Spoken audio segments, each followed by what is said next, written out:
je suis la directrice du CFA, des métiers du sport, de l'animation et du tourisme local. On fait ces trois formations sur le CFA. On est sur l'Auvergne, tout le monde va aussi à peu près, Clermont-Ferrand, basé à Clermont-Ferrand. Créé en 2003. Je ne sais pas si certaines personnes en plus de la natation aiment le rugby, mais c'est Jean-Marc Herbé, ex-rugbyman de la SN Omnisport, qui a été l'initiateur de la création de ce CFA. Il est géré par une association OnePix 901, parce que le montage de CFA, c'est une association gestionnaire et un CFA. En fait, quand il y a deux associations, d'accord, qui est la DASA, association de gestion et de développement de la formation pour l'apprentissage au métier du sport et de l'animation. Et la DASA est elle-même, cette association, organisme de formation. Notre CFA est implanté sur tout le territoire auvergnat. On est plus spécifiquement sur la natation en partenaire en tant qu'unité de formation avec le CREPS de Vichy, avec qui on travaille depuis la création du CFA. Et aujourd'hui, en 2018, en volume, on est à plus de 230 apprentis, ce qui fait une progression à 2 chiffres depuis quelques années.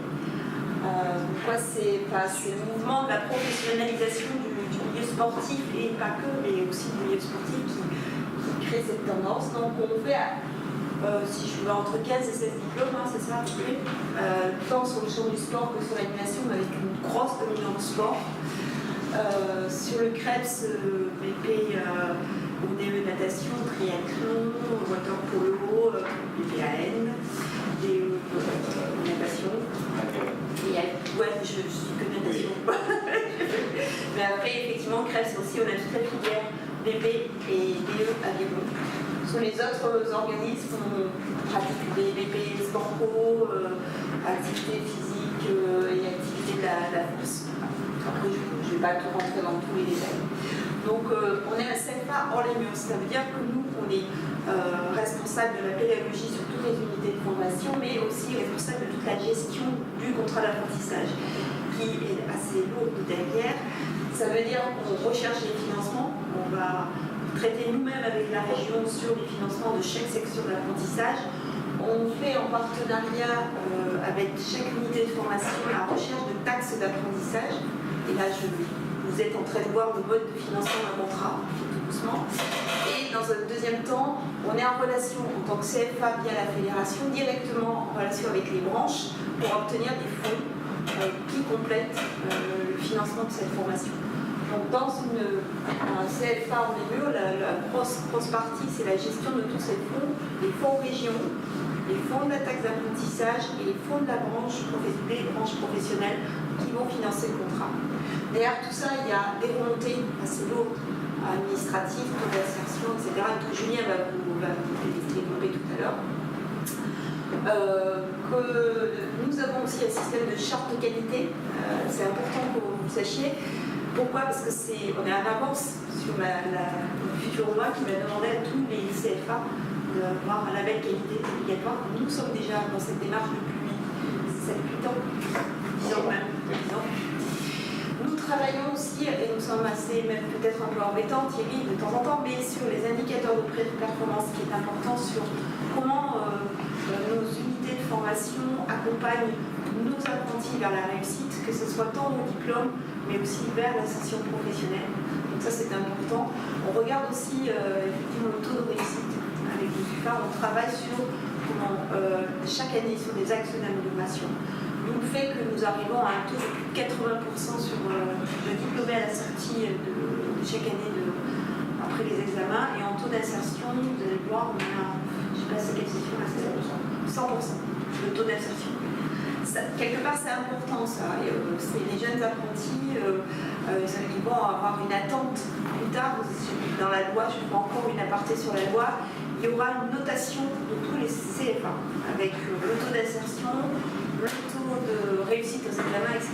Donc nous, c'est déjà ça qui va nous déterminer le schéma qualité qu'on devra suivre, mais notre schéma qualité est très proche du ISO 9001. Et Céline, le parallèle avec le Datadoc Datadoc, nous on va au-dessus du Datadoc.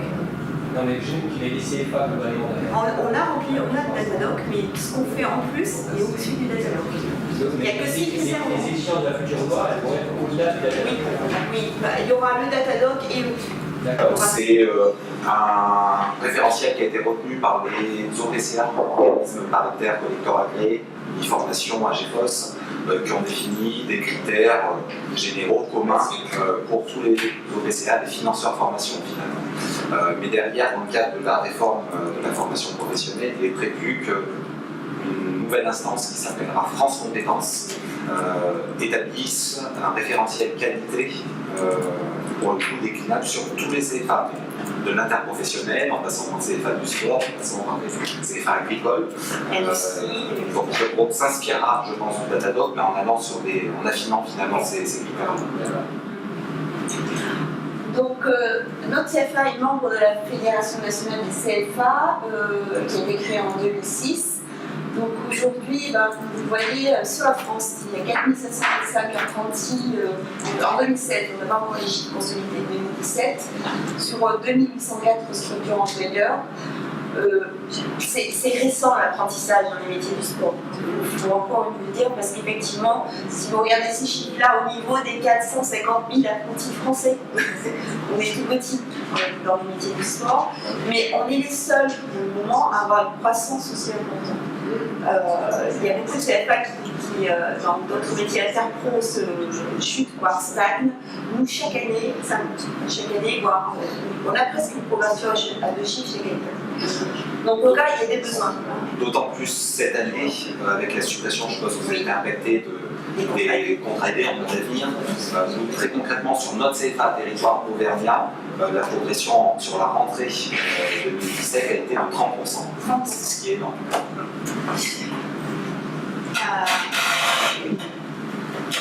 Je vais te laisser la parole. Maintenant, on va passer plus sur la filière aquatique. Si vous avez des questions sur le temps général, peut-être sur. J'en avais une pour deux. Par rapport, tu dis 80% de réussite, il en reste 20. Donc, quid que deviennent les 20? Est-ce qu'ils peuvent rattraper sous quelle forme? Je vais te répondre chez nous. Ouais. Alors, il y a soit du rattrapage, effectivement, l'année suivante sur les UC qui manquent. D'accord. Soit de l'abandon de formation. Finalement, sur ces 80%, on a 20% de jeunes qui sont en échec. En échec. Alors, échec relatif, Ouais. puisque c'est pour la plupart du temps des échecs partiels. On prend l'exemple d'un BP, par exemple, en 4 unités catégorisables, finalement, un jeune loupe une UC, il est en échec au niveau du BG. Mais par contre, il conserve bien les 3 UC qu'il a validés. Et en général, nos jeunes, s'ils ne valident pas dans le cadre de la formation, se réinscrivent 6 mois après sur une certification pour passer l'épreuve manquante et valident le diplôme. Par contre, on ne le valorise pas dans les taux de réussite puisqu'ils ne l'ont pas fait dans le cadre de leur contrat de travail. Et ils ont combien de fois pour aller repasser le Alors, lycée? c'est pas limité au niveau des possibilités, par contre, c'est limité au niveau du temps. Ils ont 3 ans pour repasser les unités qui sont en échec et par dérogation 5 ans s'ils se réinscrivent sur une formation. C'est-à-dire 3 ans en tant que valide, finalement, je m'inscris uniquement à l'épreuve.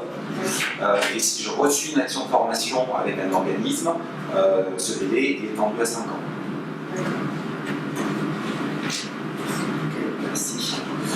Au général, Simplement pour terminer sur la partie aussi CFA, pour faire très simple, sur nos structurations, nous on est un CFA comme les CFA plus classiques entre guillemets dans le monde de l'apprentissage, je pense à l'interpro, les métiers de la bouche, l'hôtellerie, restauration, etc. Alors il y a une grosse spécificité sur les métiers du sport et de l'animation qui sont quand même neufs en matière d'apprentissage.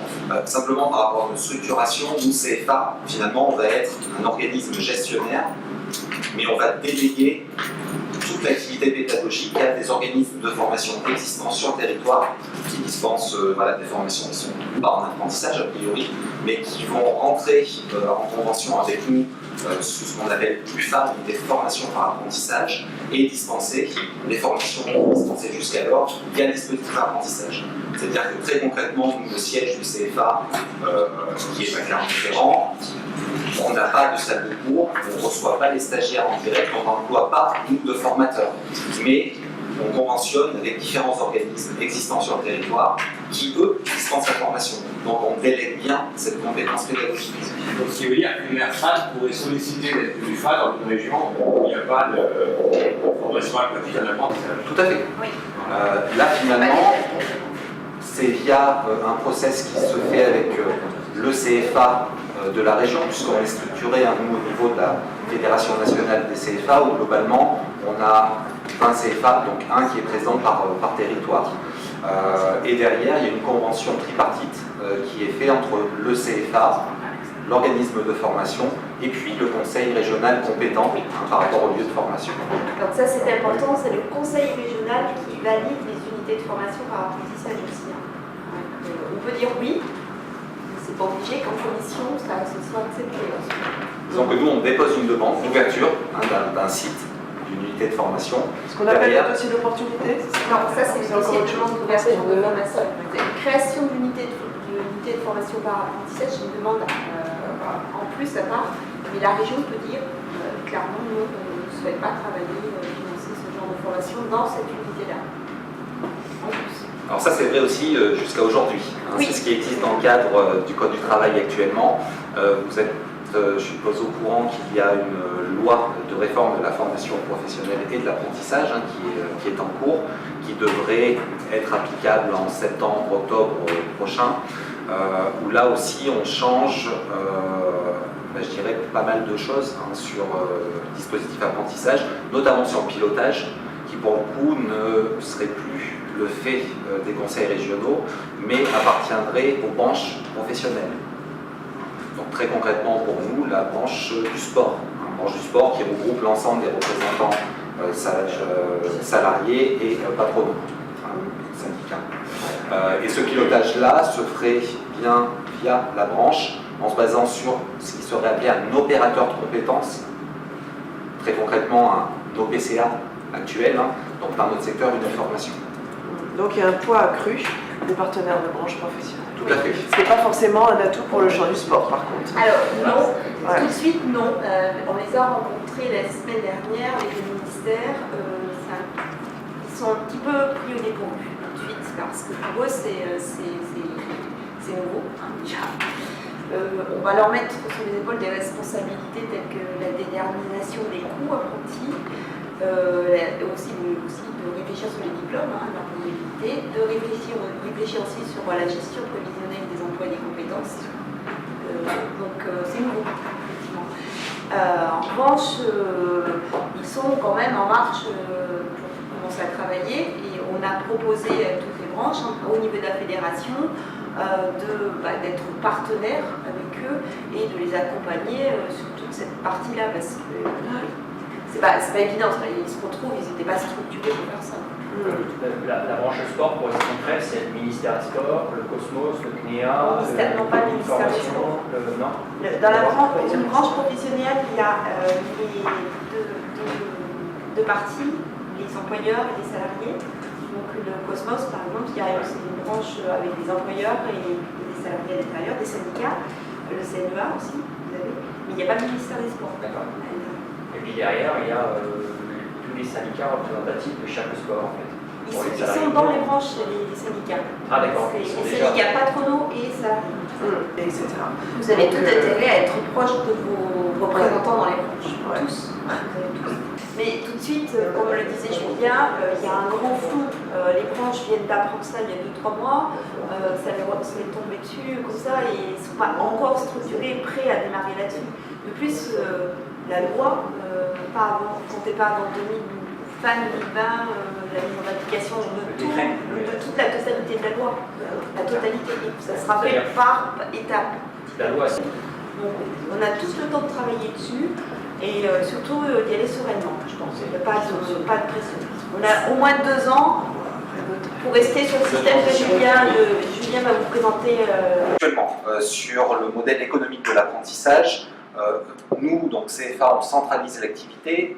Dans le champ du sport, on délègue les formations à nos différents organismes. Sur le financement, on a finalement actuellement 3 sources.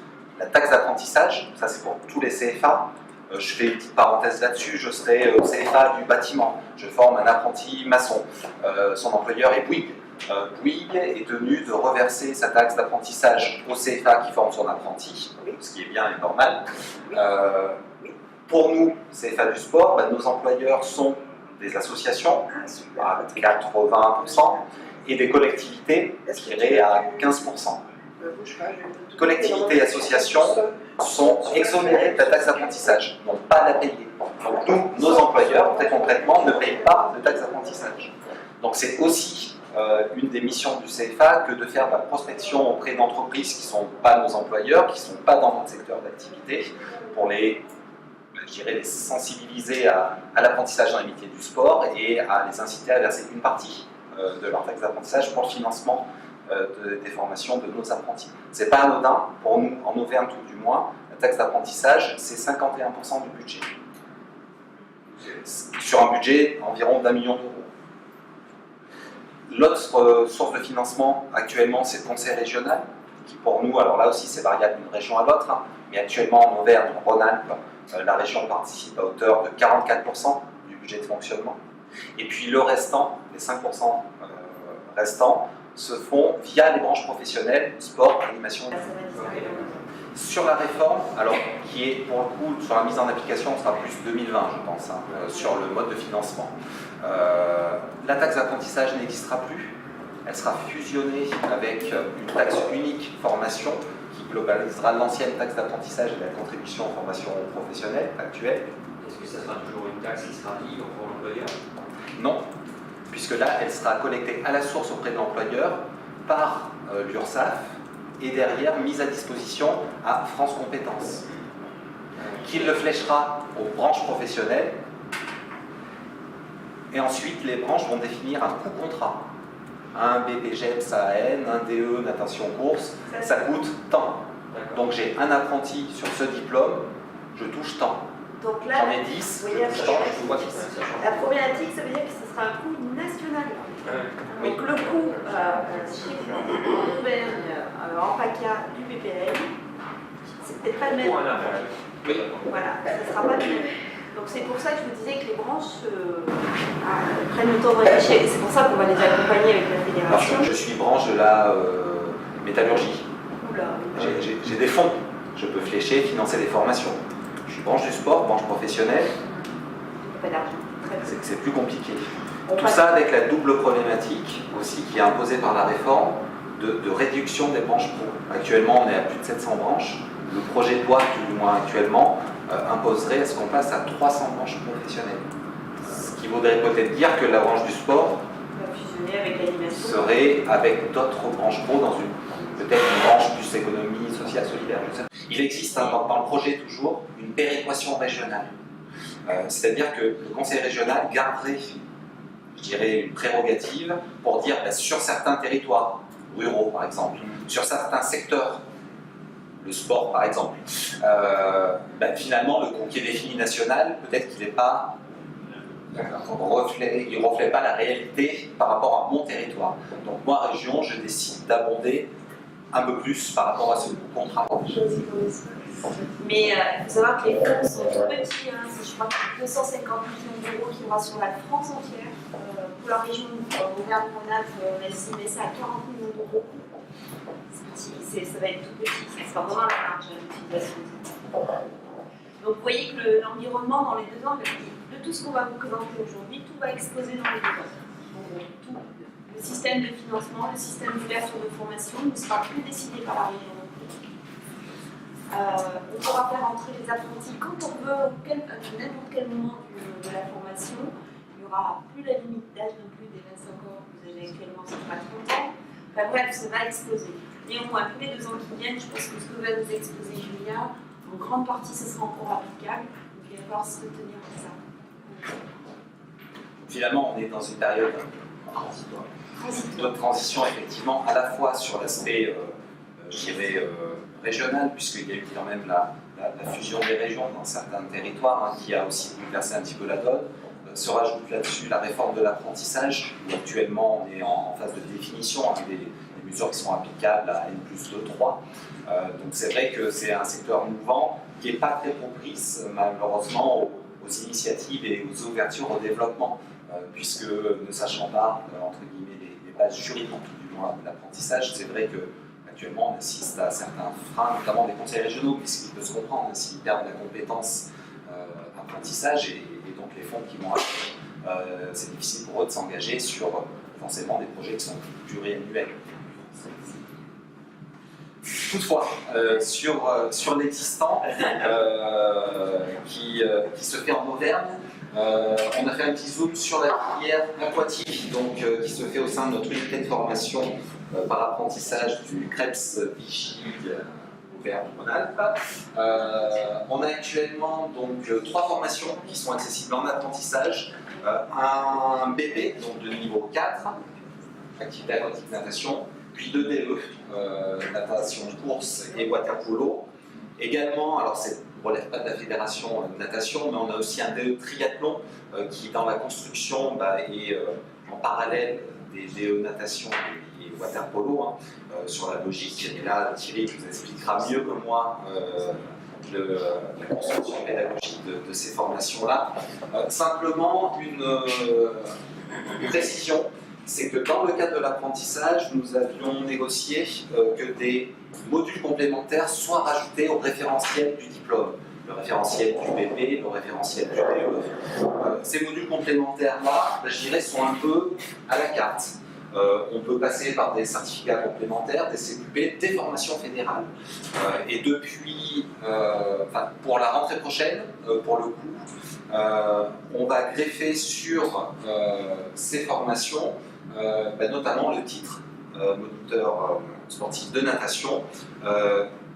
Très concrètement, un apprenti rentrera sur une formation d'État, le BP, le DE, mais passera une biqualification finalement pendant son parcours sur 2 ans, dans le cadre de son contrat de travail de sa formation, biqualification via le titre. Ce qui permet de donner cette double valence, métier entraîneur et en même temps encadrement tout public, animation. Donc c'est une des libertés aussi de l'apprentissage, c'est qu'on peut réellement, et c'est le but, adapter les formations, surtout aux besoins des territoires, sous-entendu à vos besoins en tant qu'employeur, pour répondre à des problématiques précises en termes d'emploi, puisque c'est bien ce qui compte dans l'apprentissage, c'est l'aspect métier derrière, et donc l'insertion professionnelle. Et donc notre mission à nous, CFA, c'est bien de répondre à ces objectifs-là, métier et d'emploi. Il y a une souplesse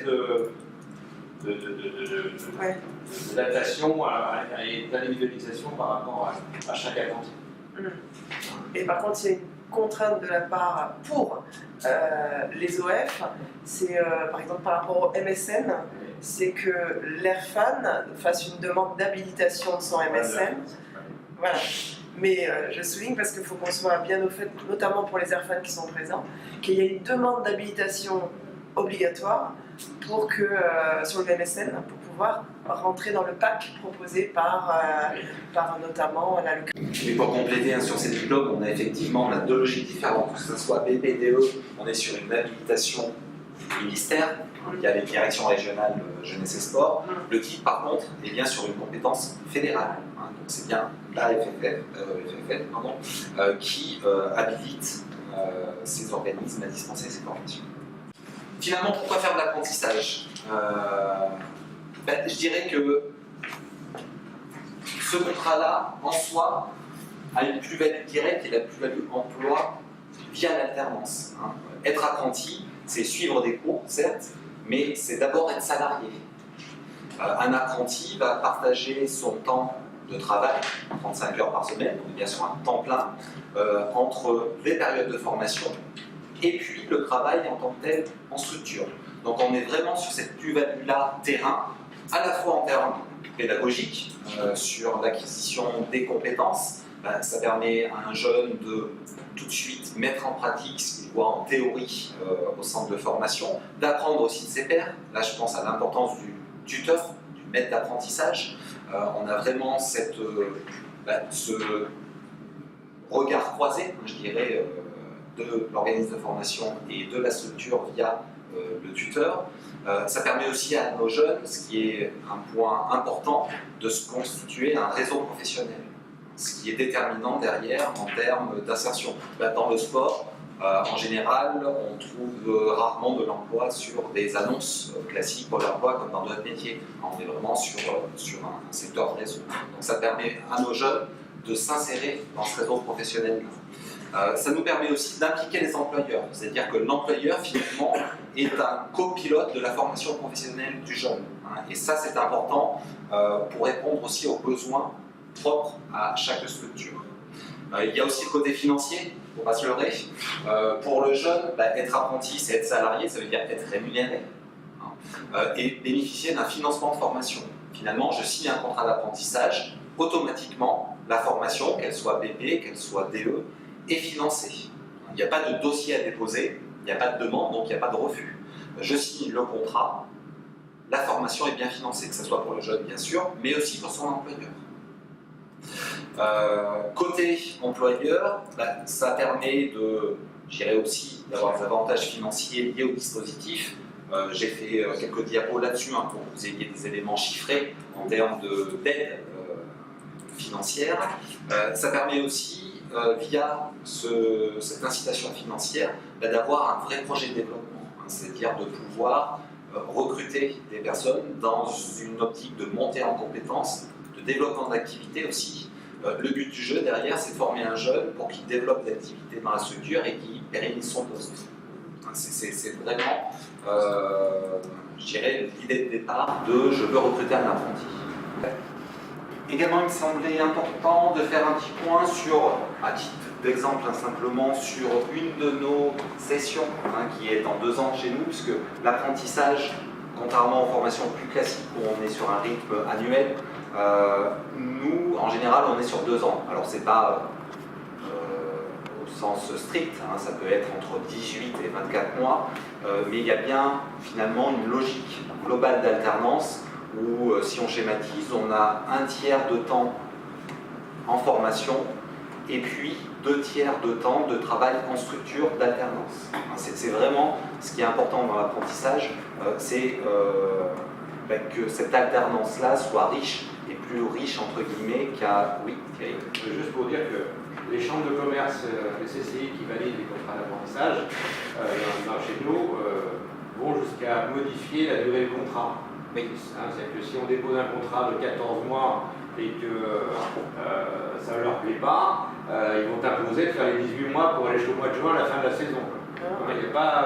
Actuellement, on n'est pas libre d'arrêter le contrat à la date qu'on veut, en tout cas chez nous. C'est bien la chambre de commerce qui définit la durée du contrat. Il ne peut pas dire il a fini son diplôme au mois de mars, on arrête au mois de mars. Non, la chambre de commerce va dire je vous impose d'aller jusqu'au mois de juin.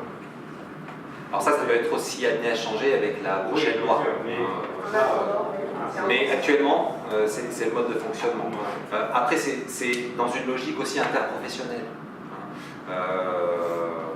qui est historique pour le coup. Donc le sport vient se greffer sur cette logique-là, et les CCI n'adaptent pas, je dirais, le dispositif à nos problématiques plus associatives. Sur donc la session 2014-2016, on avait nous 65 jeunes qui étaient apprentis au sein de 3 organismes de formation différents sur le territoire auvergnat, ce qui a représenté la préparation de 9 formations, un taux de réussite global donc pour ces 9 formations de 80% au diplôme, alors toujours à la date de la fin du contrat. Si on pousse l'analyse, qu'on l'affine derrière, finalement les 20% qui étaient en échec valident tout de même leur diplôme, mais hors contrat d'apprentissage, via une inscription sur des certifications à titre de candidat libre, par exemple. Un taux de rupture du contrat d'apprentissage de 17%, alors ça paraît élevé, mais à titre d'info, la moyenne nationale, tout secteur confondu, est de 25% dans le champ de l'apprentissage. Les ruptures en général chez nous interviennent en début de contrat, ce qu'on appelle la période d'essai, les 44 premiers jours en entreprise, où finalement c'est soit une erreur de casting de la structure par rapport aux jeunes, soit une erreur d'orientation du jeune dans son choix professionnel. Donc soit le jeune, soit l'entreprise, l'employeur tout au moins arrête le contrat. On a une satisfaction qui est de 7,5 employeurs-apprentis sur 10, donc nos employeurs et nos jeunes sont a priori satisfaits des actions de formation proposées. Ce qui est intéressant et qui fait vraiment la plus-value de l'apprentissage, c'est réellement l'insertion professionnelle. Hein. C'est le pourquoi on fait ce dispositif-là, qui est plus long, qui est en 2 ans. Quand on regarde les résultats à 1 an après l'obtention du diplôme sur nos jeunes, finalement, aucun n'est demandeur d'emploi. À, je dirais, 83%, ils sont en emploi, très majoritairement sur de l'emploi d'éducateurs sportifs, donc dans le champ de spécialités pour lesquelles on les a formés.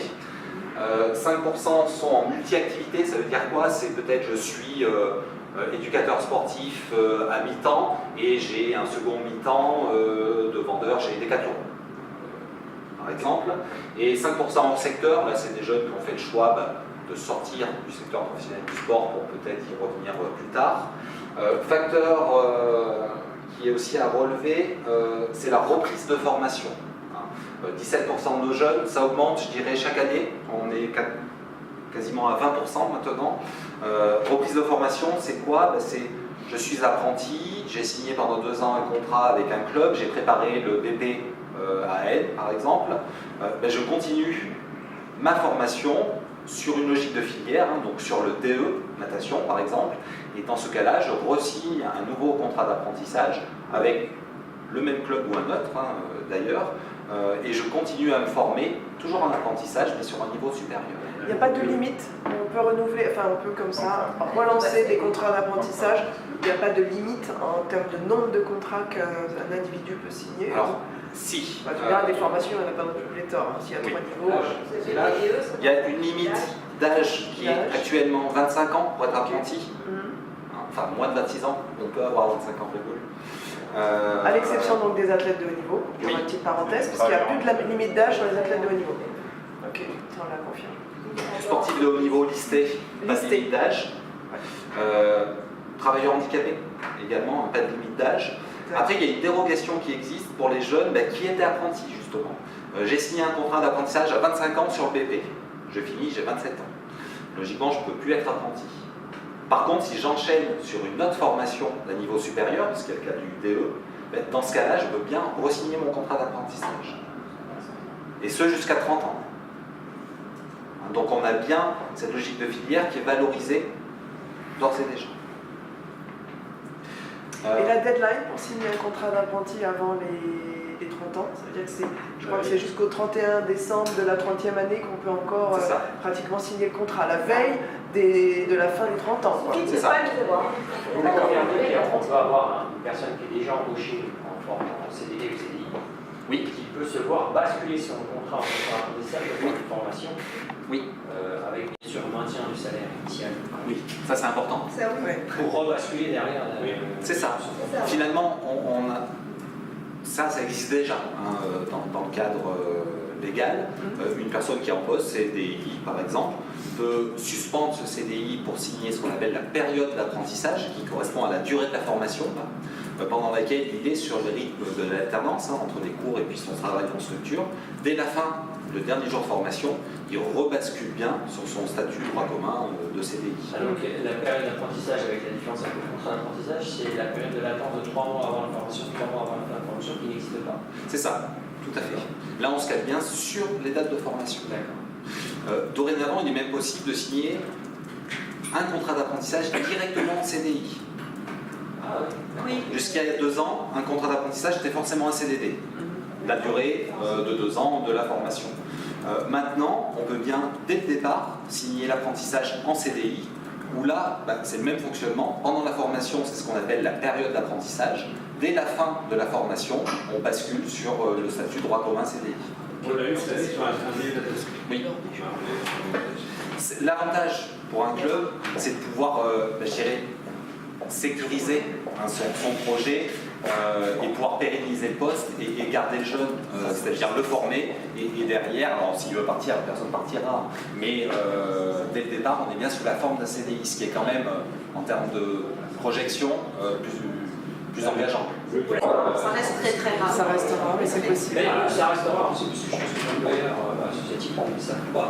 C'est sûr. Oui, puis il y a aussi l'aspect du CDI, ça veut dire que je m'engage sur le long terme au niveau des finances d'un club associatif, ça peut être plus ou moins évident à faire.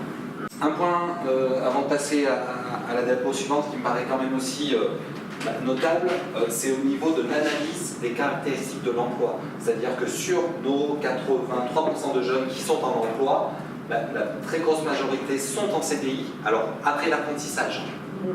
Une fois le diplôme validé, le contrat d'apprentissage fini, donc sur 73%, très grande majorité à 88% sur du temps plein. Alors ce qui est moins, je dirais, évident dans le champ sportif, mais tout secteur sportif confondu, hein, pas dans celui de la natation, dans le métier d'éducateur sportif, c'est là où on voit la réelle plus-value de l'alternance de l'apprentissage et de l'expérience terrain, finalement. À noter aussi qu'on a 64% de nos jeunes qui sont pérennisés dans leur structure, c'est-à-dire j'ai recruté un apprenti, je l'ai formé, et derrière je l'embauche, et le jeune reste. Après, c'est pas une obligation, hein. Je peux très bien être un club, former mon apprenti sur 2 ans, lui signer un contrat d'apprentissage, mais après que ce jeune-là aille sur une autre structure, qu'elle soit associative ou une collectivité, communauté de communes, peu importe. Il n'y a pas un engagement en tant qu'employeur d'apprenti à recruter le jeune derrière.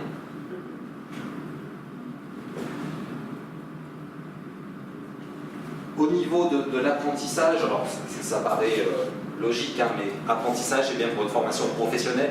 On ne fait pas un bac général en apprentissage, donc ça suppose l'acquisition de compétences pro sur un diplôme ou un titre. Hein, donc sous-entendu un diplôme d'État, délivré par un ministère, le ministère des Sports, le BPDE, ou un titre, donc titre professionnel, au sens par exemple du titre MNS de la fédération.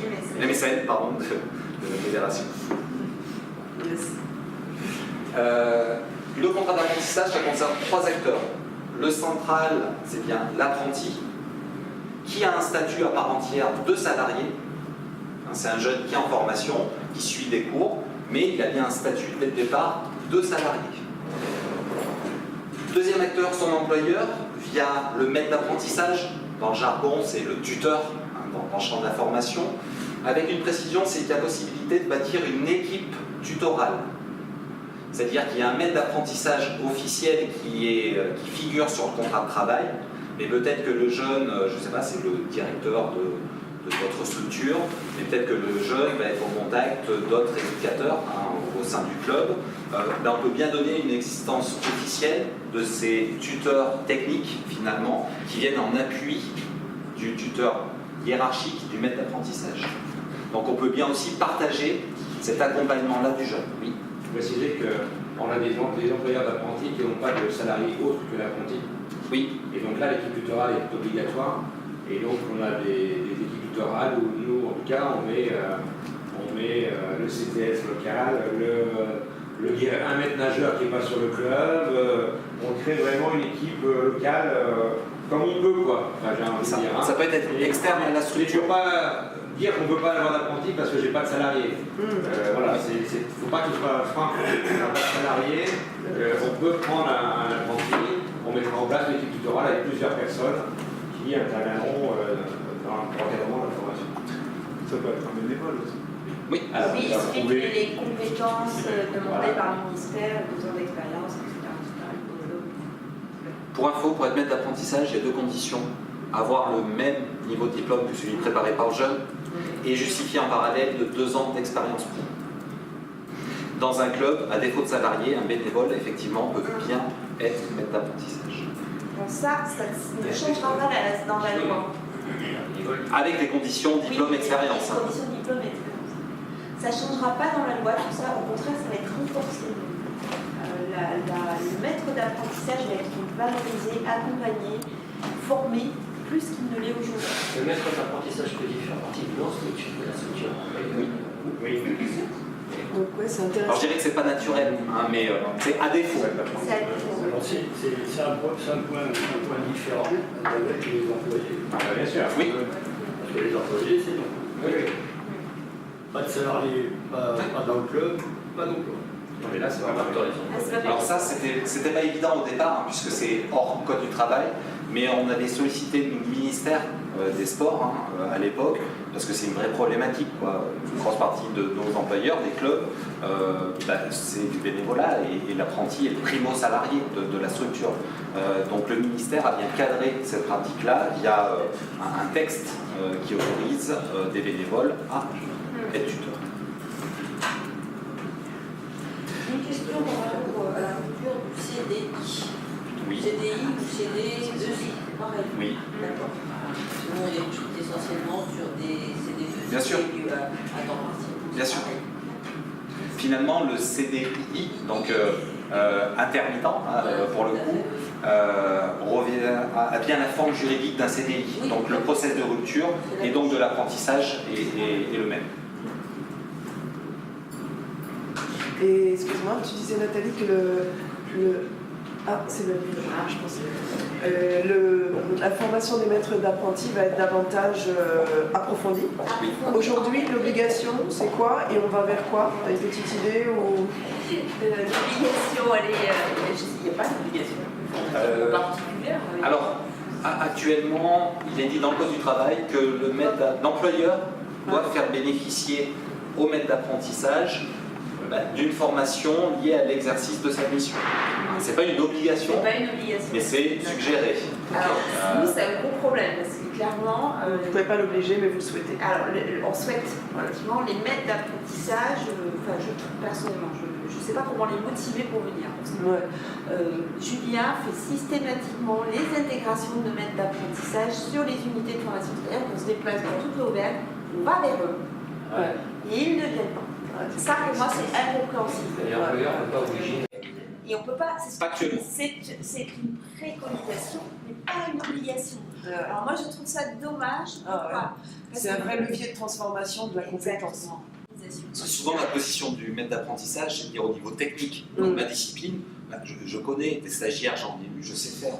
Mais je dirais qu'il y a cette notion-là du maître d'apprentissage, oui, de transfert des compétences professionnelles, mais il y a aussi la notion RH, entre guillemets, gestion des ressources humaines. Et c'est là où ça pêche, très concrètement, parce que la personne qui est au bord du bassin, c'est peut-être pas son métier premier.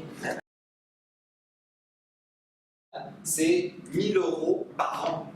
Donc un apprentissage, c'est sur 2 ans. J'ai le droit au titre de la prime d'apprentissage, à minima, à 2 000 €. Après, certains conseils régionaux peuvent être plus incitateurs sur l'embauche d'apprentis et décident d'aller donner des aides en plus de cette aide de base, ce qu'on appelle des bonifications. Ça existe pour nous, par exemple, en Auvergne-Rhône-Alpes, si je recrute un jeune qui est sans qualification, sans diplôme. J'ai une majoration de 1 000 € de ces aides. Certaines régions peuvent décider aussi de valoriser la formation du maître d'apprentissage, on en parlait. Mon maître d'apprentissage suit une formation, il y a une prime de 500 € ou 1 000 € supplémentaires qui est versée. Alors, c'est pas systématique, ça va être de tuteur, à formation des tuteurs, Non. de maître d'apprenti. Avant, oui. Maître d'apprenti. Ça dépend vraiment de chaque conseil régional. Ce qui est automatique, Ça c'est va le minimum. évoluer. Ça va évoluer ou pas, les 500 € par Maître d'apprentissage, ça va être difficile à faire. S'ils en perdent une partie, l'apprentissage. Mais ça ne sera plus les régions, je suis sûr. Donc là, ça sera via les opérateurs compétents. c'est ça, ce sera d'autres voies. Mais là, c'est un petit peu tôt pour dire Pour ce le qu'il en sera en sonnant et trébuchant. C'est ça. Ce qui est sûr, c'est que ce schéma-là est encore valable pour 2 ans. Donc, j'embauche un apprenti là, ça ne va pas changer en cours de route, quoi. Le contrat signé sous cette loi, ça ira bien sur ce qui a été défini. Et tu disais tout à l'heure qu'on ne peut pas là ouvrir de nouveaux contrats d'apprentissage. Non, de formation. Ah, de formation, c'est Pas différent. pareil. D'accord. On peut bien recruter des apprentis, et heureusement, elle est formée. Mais des nouvelles formations, il faut attendre 2020. Enfin, il faut être prêt dans les stages. Les régions veulent que la loi soit sortie, ils veulent plus. Ben oui. Comme on leur enlève leurs compétences, elles ne veulent pas dire je vais m'engager sur l'ouverture de nouvelles formations d'apprentissage, alors que je n'ai pas la compétence de gérer. C'est moi qui vais le financer C'est dans 2 ans. Donc ces aides-là, conseil régional actuellement, sont bien automatiques. C'est-à-dire je signe un contrat, je recrute un apprenti, j'ai droit à minima, c'est ça. Il existe une autre aide qui pour le coup, elle n'est pas automatique. On doit bien déposer un dossier de demande d'aide. c'est ce qu'on appelle le CNDS apprentissage. Je ne sais pas si ça vous parle. Le CNDS, hein, vous avez le volet équipement, le volet emploi, il a été créé il y a 3 ans maintenant, le CNDS apprentissage, donc réservé aux clubs qui recrutent un apprenti. Et là, pour le coup, c'est bien chaque région, chaque DR qui fixe son intervention et les modalités de cette intervention-là. L'exemple que je vous ai donné là, 4 000 €, c'est pour Auvergne-Rhône-Alpes. L'an dernier, on était à 5 000 €, ça a baissé. Cette année, 4 000 €. 4 000 € sur les 2 ans d'apprentissage. L'idée, c'est quoi? C'est d'aider les associations, effectivement, qui ne sont pas en mesure financière de recruter un apprenti, en allant au-delà des aides classiques d'un employeur interpro, donc des aides du conseil régional. Pour être un peu plus parlant, je vous ai fait une projection avec un exemple concret de je suis club, je recrute un apprenti de 18 ans sur le DE, et j'aurais pu choisir le PP, ce serait les mêmes montants. Combien ça me coûte? Au niveau de la rémunération, donc le DE se prépare en 21 mois, là c'est l'exemple Auvergne. 21 mois, donc d'octobre 2018, juin 2020. La rémunération du jeune sur ces 21 mois s'élève à 14 000 €, hein, si on schématise. J'ai le droit, au niveau des aides financières automatiques, aux 3 000 € du conseil régional. Si derrière, je dépose une demande d'aide CNDS apprentissage auprès de l'ADR et qu'elle est acceptée, toujours en Auvergne, hein, sur ce montant de 4 000 €, j'ai le droit à 7 000 € d'aide financière. Si je rapporte cela au coût réel, résiduel, à la charge de l'employeur, une fois les aides perçues, finalement, mon apprenti qui perçoit bien 628 € les 12 premiers mois, 750 € sur la fin de contrat, une fois que j'ai touché les différentes aides de la région et du CNDS, cet apprenti me revient lissé sur 21 mois à 350 € par mois. Eh bien, 350 € tout compris. C'est-à-dire, il n'y a pas de charge patronale, encore une fois, il n'y a pas de coût de formation, il n'y a pas de coût caché. C'est bien le coût réel, résiduel, à la charge de la structure. Ça veut dire que 350 € par mois, j'ai un salarié à temps plein sur ma structure, hormis les temps de formation, bien sûr, mais ces temps de formation lui servent à valoriser sa compétence via un diplôme d'État reconnu. 2 ans d'inertie pour arriver à mettre de l'apprentissage en place. On n'est pas habitué à cette durée-là. Enfin, je veux dire, c'est quelque chose qu'on a, nous, enfin, dans le milieu du sport, dans les fédérations, on voit tout de suite. L'apprentissage, c'est un secteur à part, mais transversal, avec tous les corps de métier, toutes les commissions obligatoires, etc. Quand on décide de déposer un dossier de création d'une formation d'apprentissage, d'ouverture d'une formation d'apprentissage, le temps d'instruction est très long. Hein, et créer une UFA, c'est très long. Nous, en Auvergne, on a créé une nouvelle UFA il y a 1 an. Ça faisait 2 ans qu'il y avait un tuyau dans les universités. Oui. Oui, faut 2 ans. Faut 2 ans, voilà. Créer une UFA. C'est ce que reprochait tout ce qui est intervenant dans l'apprentissage pour reprocher d'où la nouvelle loi, c'est cette longueur administrative. Voilà, pour ouvrir des sections d'apprentissage. Avec la nouvelle loi, dans 2 ans, normalement, ce sera beaucoup plus court parce que ce sont les branches, l'État, etc., qui vont décider d'ouverture, ce sera beaucoup plus court. On ne fera pas tout le process qui est annoncé. J'espère que c'est vrai que c'est très très long. Et puis, il faut faire des notes d'opportunité, il faut avoir des lettres d'engagement d'employeur. Alors, ce que je dis, ce n'est pas des lettres. Je garantis que le 31 juillet de l'année N+1, j'embaucherai en apprentissage la personne. Il faut voir sur ce point-là. Nous, on a négocié avec la région que l'engagement d'employeur soit facultatif. C'est-à-dire qu'on fait commencer la lettre par dire je suis signé monsieur Méchin, en fonction de l'activité économique, etc., envisage d'embaucher la personne. De cette manière, il n'y a pas une obligation. Parce que, comme le disait Thierry, entre le moment où on dépose le dossier et le moment où ça a accepté, il peut y avoir 1 an et demi, 2 ans. Il n'y a pas de risque de dire quand tu t'es engagé.